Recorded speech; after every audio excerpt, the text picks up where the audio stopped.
What I'm going to be talking about today is utilizing PET, or potential evapotranspiration, to maximize profit potential in limited irrigation scenarios.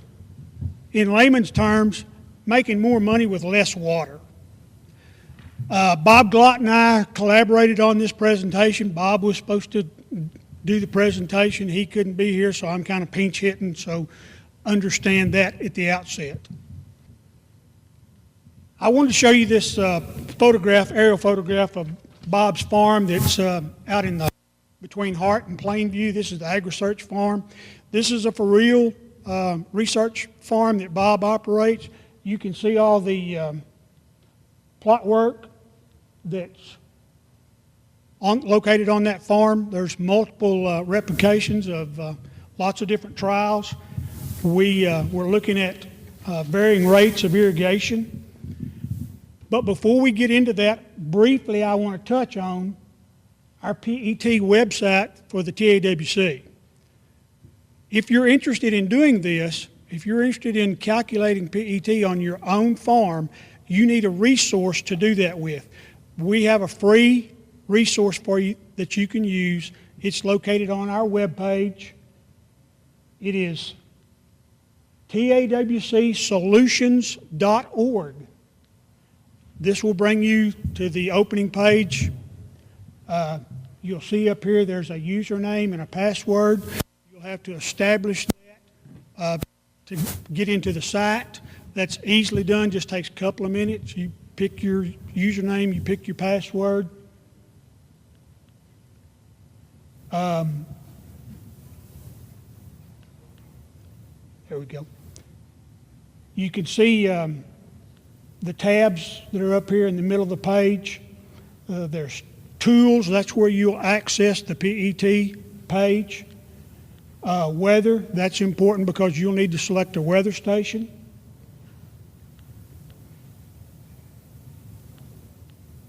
About and my account. And once you get to my account, you have given your farm a name, you've identified the crop that you've planted, the planting date, various other things that are important for that page to be able to calculate PET correctly. Here's the weather tab. We are connected to the Mesonet. You will select the nearest weather station to your farm, and that weather information will automatically be uploaded to your page every day from that particular weather station. Now, you may have to go in there on days when you get a rain, and you may need to make some adjustments, because we all know in West Texas it may rain more on one side of the turn row than it does the other. And the weather station may say that it got an inch, but at your place 4 miles away you got 3/4 of an inch. So you may have to make some adjustments in there. Bob, on his farm at Hart, he uses the weather station there. I say Hart, it's halfway between Hart and Plainview. He uses the Plainview weather station. He makes his adjustment to that weather page as needed. And you'll see that that kind of information is brought up on your page every day. You can see the maximum, minimum temperatures, wind speed, all the weather information that you're going to possibly need. That's automatically put on your page each day. And your page is, you're going to be looking at a more of like a checkbook where you make deposits of irrigation or water. It may be in the form of irrigation, it may be in the form of rainfall, but you're going to make deposits each day. Your crop, on the other hand, is going to make withdrawals. So you're drawing down that soil moisture each day in that crop. You're also adding moisture each day or whenever needed, either through rainfall or an irrigation event.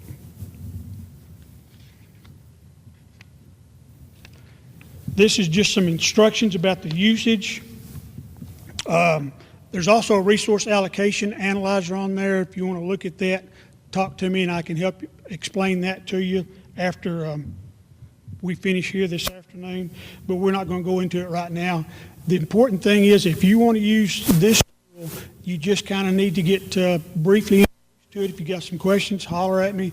I can walk you through it. It doesn't take very long.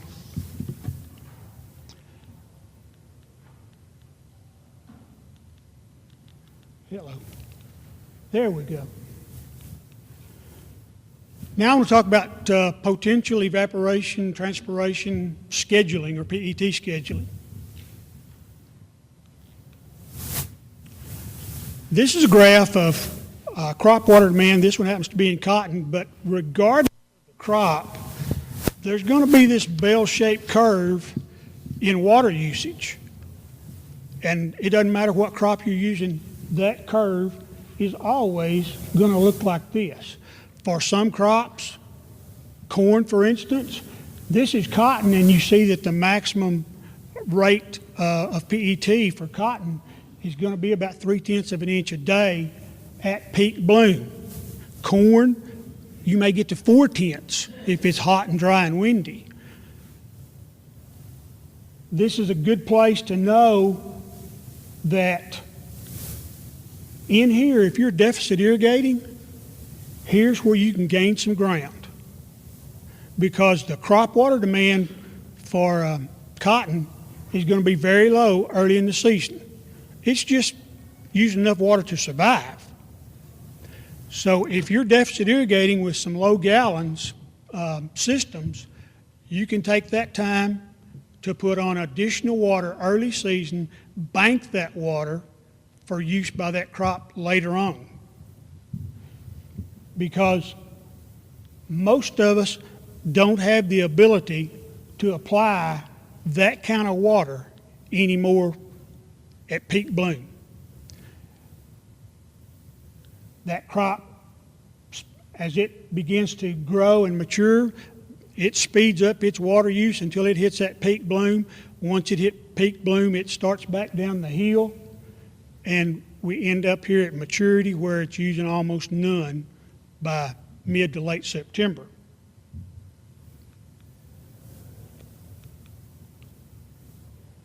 Like I said, that 0.3 of an inch, that's pretty optimistic for any of us anymore to be able to apply that kind of water.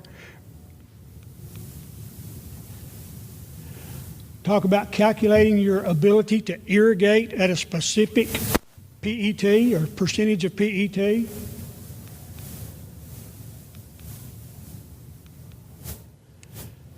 At 100% of PET,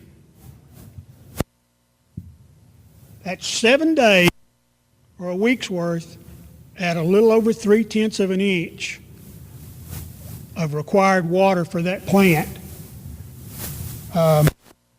Multiplied out, that's 2¼ inches. Now, if you can do the quick math in your head on a 120-acre circle, 660 gallons a minute. Most of us don't have that kind of water anymore unless you're really fortunate. So most of us can't irrigate at that rate.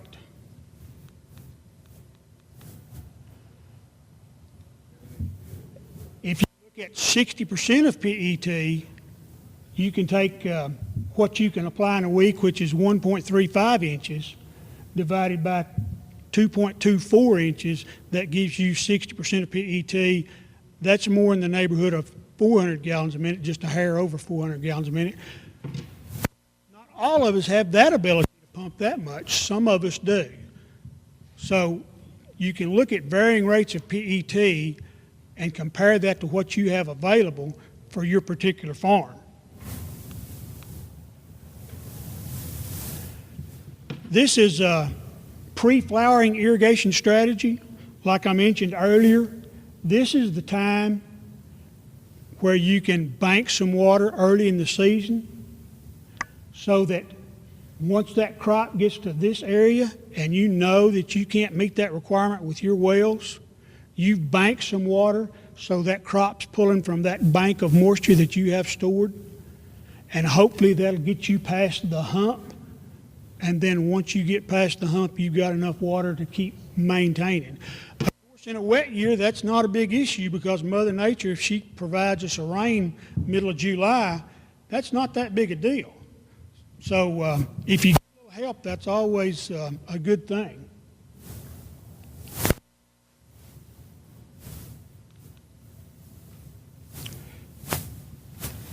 The ideal situation is to be at this point at first bloom with a full soil profile. In the areas from, say, Hale County north and a little tighter ground, that area up there will hold about 1 inch of water per foot of soil. So we're looking at the top 3 feet, means we can store about 3 inches of water. From Lubbock south, we get a little sandier ground, then that number is going to go down. So you can't quite store as much in that sandy ground as you can in that tighter ground. But we'd like to be at that full profile at first bloom.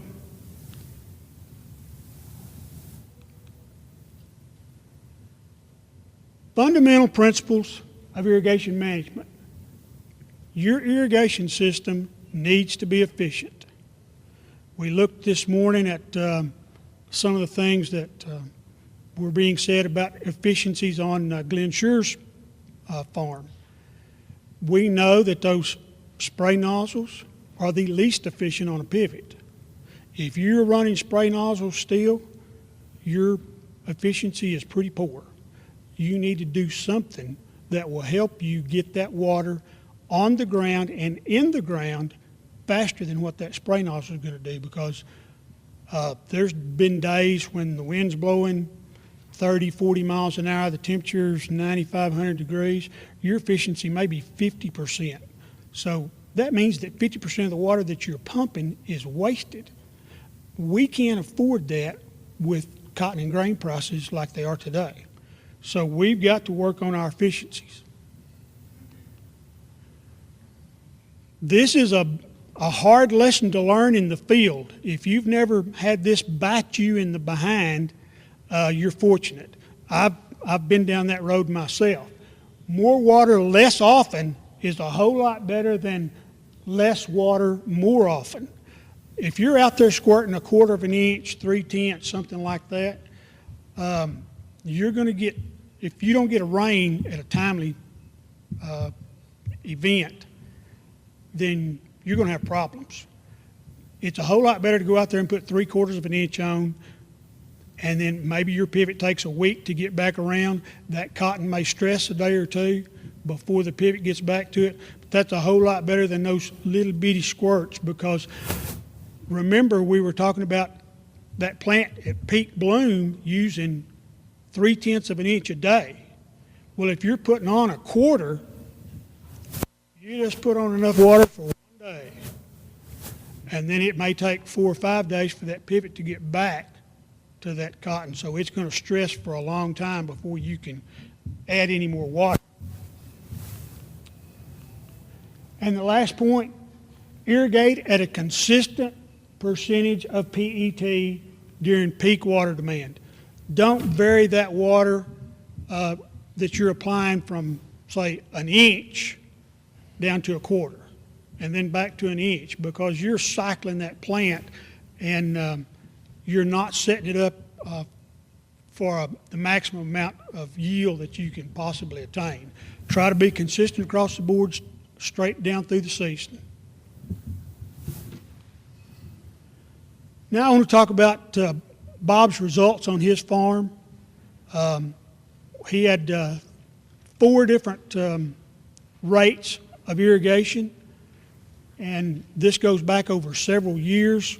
We're going to look at 2015 first, then we're going to go back in time and look at 12, 13, and 14 combined. This is a 2015 trial. You see that he has rain-fed 30% of PET, 60% of PET, and 90% of PET. This is how much pre-plant water was applied, and that's a point that I want to make. This rain-fed is not dry land. He calls it rain-fed because he puts enough water on it to keep it growing and in good physical shape until first bloom, and then he pulls the water off of it. This is what I want you to look at right here. In 2015, Bob got a tremendous amount of rainfall, and this was all pre-PET rainfall. This was all before it hit first bloom. He had worlds of rain that it kind of skewed the results just a little bit because it was so wet.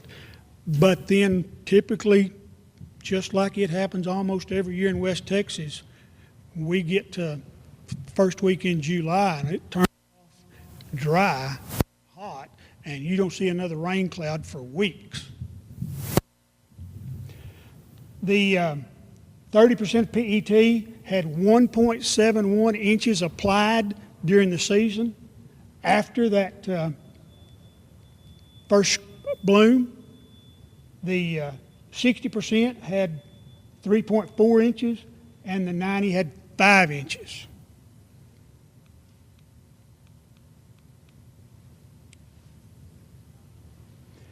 And here are the yield ranges for 12 different varieties for 2015 on the AgriSearch farm there at Bob Glott's. The average for the rain-fed was 660 pounds. So you can see that even though it had lots of early season moisture, July and August got hot and dry and that cotton suffered. The 30% PET averaged 1,015 pounds. 60% 1,280 pounds, and the 90% at 1,423 pounds. And remember these irrigation numbers, that were the amount that was applied to each one of those fields, 1.7, 3.4, 5.1. This is the yield based on the amount of water supplied, the yield in inches. For every additional inch of water, this increased the yield by that much. So we had a yield increase on the 30% at 207 pounds. At the 60%, 155 pounds. And at the 90%, 83 pounds. So you can see that there was still an increase in yield, but at a declining rate.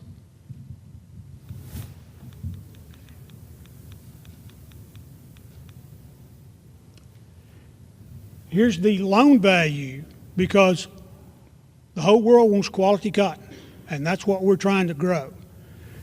This is the loan value for each one of those. The average for the rain-fed was $380 for that amount of cotton that had been produced, that 600 pounds, whatever that was. The 30% PET, that cotton loan valued at $573, the 60% at $738, and the 90% at $792. So you can see that there wasn't much of an increase in loan value. In fact, there was not an increase because we made more cotton, but the loan value was lower. We put so much water on there that we hurt.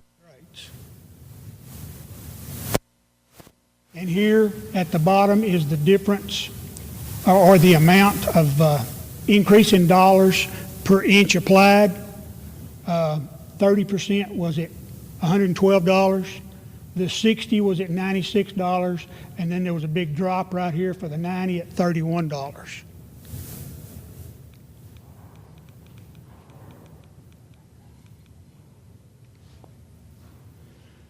Now we're going to look at multiple years. We're going to go back to 2012, 13, and 14. And there were 7 varieties that were looked at in 12, 8 varieties in 13, 12 varieties in 14. The rain-fed produced 327 pounds in 12. The 30% at 824 pounds, the 60 at 1,286 pounds, and the 90 at 1,520 pounds. 13, we saw an increase in the yield because we had an increase in some rainfall to 598 pounds, 801 pounds, so there was not an increase there. 1,210, still not an increase over the previous year, and 1,435 pounds for the 90%. And in 14, this was our best year as far as yields for all of those rates. We look at 786 pounds for the rain-fed, 1,067 for the 30%, 1,388 pounds for the 60%, and at the 90%, 1,486 pounds. Our averages for those 3 years combined, the rain-fed at 570 pounds, the 30%, 897 pounds, call it 900, 1,300 pounds for the 60%, and almost 1,500 pounds for 90. Interpreting the yield data. Now, like I said previously, rain-fed is not 100% dry land. It had enough water applied early season to keep it growing and get it established. Rain-fed plots received the same amount of early season irrigation as the 30, 60, and 90% PET plots up until late squaring. Rain-fed plots received one large irrigation just prior to bloom and no additional irrigations after that.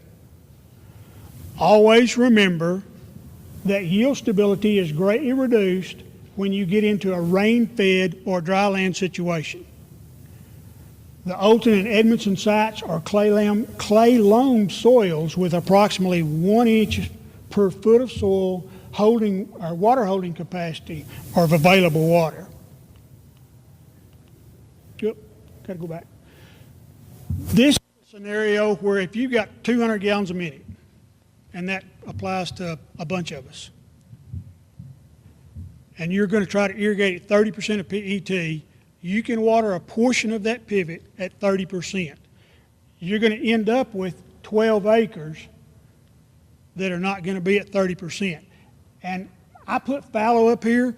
You could do a complete dry land scenario right here and not fallow it, just do dry land cotton, and you'll speed that pivot across that dry land every time it gets there. Or if you've got a system where you can set your pivot up to do what you want it to, when you want it to, it'll speed up and go across it.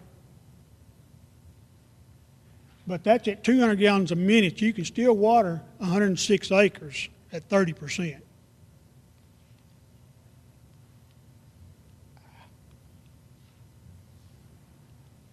Here's a different scenario with same amount of water at 200 gallons.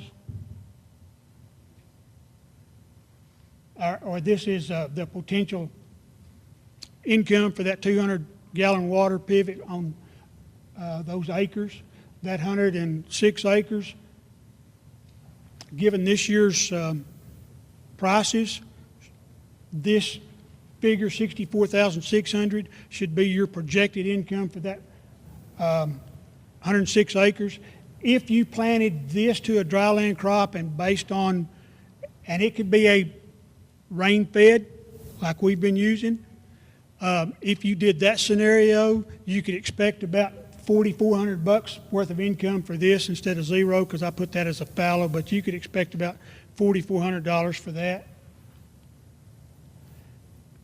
This is a different scenario with same amount of water. You're going to be, if you had 3 different sections of the field where you planted a 30, 60, and rain fed, and the expected income from each one of those scenarios, the rain fed is going to produce about $20,000. The 39 acres of 60% is going to produce about $34,000, and that 30 acres at 30% is about $18,000. Now here's the two side by side.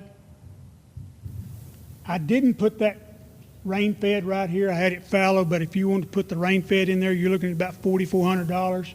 That scenario together will bring you in about $64,000, $65,000. This other scenario where you have the 30, the 60, and the rain fed will bring in about $72,000. back up for just a minute. I want to talk for just a minute about the website where you go in and calculate PET. There's one important factor. You have to be able to calculate soil moisture availability. One method is by feel. If you've not done that a lot, because most of us aren't Glenn Ritchie's and Bob Glotz and those kind of folks, then you need some help. And your help can come in the form of a soil moisture probe, which we talked about in some earlier presentations. We have several folks out here as booth sponsors that represent soil moisture probes. I'm not picking anybody's over anybody else's. I'm not a salesman for those, but I can tell you from personal experience that soil moisture probe in conjunction with this PET can be a big boost for your farming operation. They range in price from several $100s to a couple of $1,000s. There's a poster right outside this west door that discusses the economics of one of those soil moisture probes. In 2016, looking at one soil moisture probe on a 123-acre drip field, that soil moisture probe paid for itself in 1 year. Not only did it pay for itself, it saved 6.5 million gallons of water on that 123 acres, or 1.93 acre inches. I don't know anybody that has the ability or the desire to waste 2 acre inches of water every year. Even if you're on limited irrigation and you have low gallons on a pivot or whatever, that soil moisture probe, if it turns off hot and dry through the summer and you've got that drip or that pivot running continuously the whole summer, you can still save water and money at the end of the season, because that probe will show you how much water that's available and how much that plant is utilizing. And you can shut off 10 days to 2 weeks earlier than typical. That's water that you saved. That's money that you saved. That 1.93 acre inches is going to cost you about $20 an acre, $22 an acre to pump. Multiply that over 120 acre pivot or 120 acre drip, whatever. You saved a couple of grand pretty easy. You just paid for the probe. The probe's paid for now. All you pay for in the future is installation and removal and subscription fees. That probe is not a end-all, do-all. You have to look at it every day. You have to look at the data every day and understand it and be comfortable with it. And once you fill that soil profile according to that soil moisture probe, you've got 2 options, actually 3. Option 1 is you push, if it's a drip system, you're going to push it out the top to the surface. It's going to evaporate. You wasted it.